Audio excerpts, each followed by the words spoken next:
जय भीम दोस्तों, आज के एक नए ब्लॉग में आपका स्वागत है। आज हम और हमारे दोस्त लोग आए हुए हैं केला काटने के लिए। आप लोग इस वीडियो में बने रहें और इस वीडियो को लास्ट तक ज़रूर देखें। केला को काटने के बाद हम और हमारे दोस्त लोग इस वीडियो में क्या क्या हो रहा है, आप लोग इस वीडियो को लास्ट तक ज़रूर देखें ताकि आपको पता चले केला यानी बनाना कितना मेहनत से लाया जाता है। जी हाँ दोस्तों, जैसा कि आपको मालूम होगा कि बनाना शरीर के लिए बहुत ही फ़ायदेमंद होता है, बहुत ही लाभदायक होता है। जी हाँ दोस्तों, इस वीडियो में आपको यह भी देखने के लिए मिलेगा कि 1 रुपया का कीमत क्या होता है। यह वीडियो सीखने के लिए बनाया गया। आप लोग इस वीडियो को देखिए और सीखिए और इस वीडियो से ज्ञान लीजिए, कैसे कैसे मेहनत किया जाता है।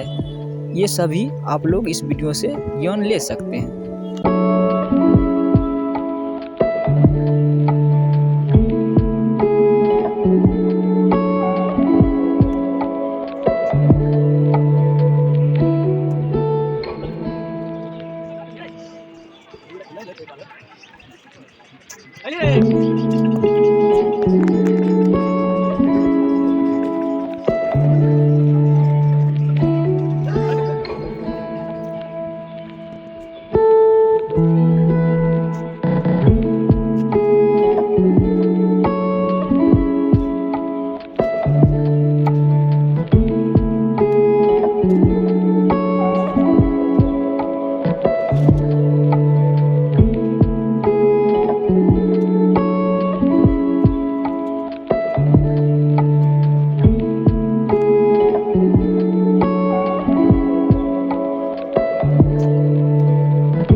अगर आप लोगों को यह वीडियो अच्छा लगा तो मेरे चैनल को सब्सक्राइब कीजिए और कमेंट करके बताइए कौन सा पार्ट, कौन सा सीन आपको अच्छा लगा है।